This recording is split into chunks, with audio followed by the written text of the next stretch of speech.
The state of our union's labor market is strong. In fact, data released by the Labor Department Wednesday shows there are almost 2 job openings for every person who has quit or been laid off. The number of job openings rose to 10.1 million following 3 months of decline. That's almost twice the sum of Americans who quit their jobs, 3.8 million.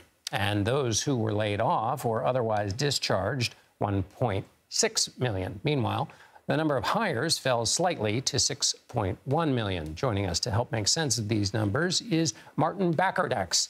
He's senior editor and chief markets correspondent for financial news and literacy website TheStreet. Martin, what stood out to you in today's job data? I really think the market, John, was not anticipating this number going back above 10 million. I think it's been a threshold that's had a psychological grip on investors, economists, and everyone else.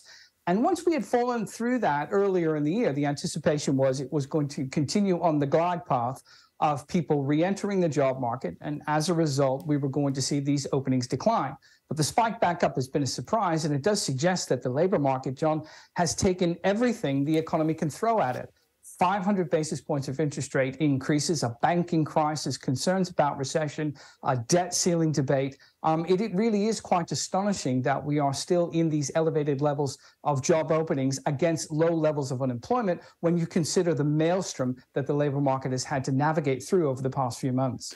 And so what does that tell us then about the state of the economy? I think what it tells us, John, is that the anticipation of this second half recession is still in doubt. The labor market being as strong as it is and manufacturing data, while weakening, has not completely fallen off a cliff.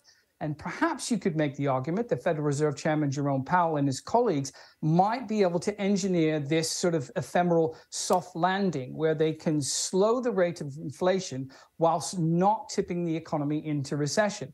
Inflation is definitely on a downward path. Last month, we saw CPI data falling below 5% for the first time in 2 years, and we anticipate that that is going to slow even further into the summer months. So I think there's an excellent chance that the economy could avoid recession, and the labor market data does imply that kind of resilience. What's your feeling or understanding of why there are so many unfulfilled positions?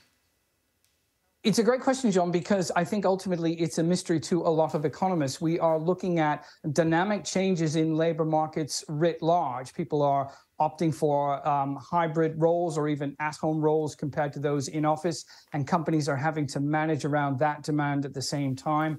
I think from an openings perspective, John, a lot of companies would rather keep some of their listings alive, even if they don't have the intention to fill it, simply to keep their options open. So that can, to some degree, cloud the numbers and our understanding of them. But ultimately, I do think that companies would like to hang on to workers for as long as they can, keep listing open for as long as they can, whilst they get a better view of where the economy is headed over the second half of the year. It's much better to be overemployed in those situations than to be underemployed should the economy perform well, because hiring people at that point gets very expensive. Well, that was just my question. So if the idea is that there are these openings, but they're not real, they're kind of they give a company optionality. So is that why there's not this pressure? There's no pressure to raise wages to fill these jobs? Because that's obviously something the Federal Reserve Chairman has been worried about, is if there are openings and wages are increased to get employees, then that leads to inflation. Yes, he has cited that on a number of occasions, John. You're absolutely right. He's worried that this high level of openings set against the lowest levels of headline unemployment since 1969 will elicit exactly what you're describing, higher wages to entice people off the sidelines.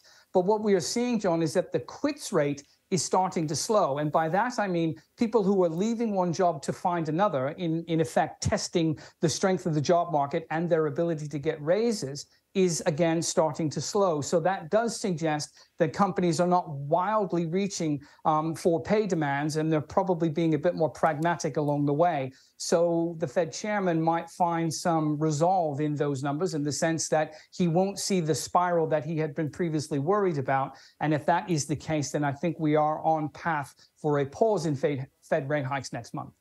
All right, Martin Baccardax, thank you so much for walking us through all of that. Senior editor and chief markets correspondent for TheStreet. Thank you. Thank you, John.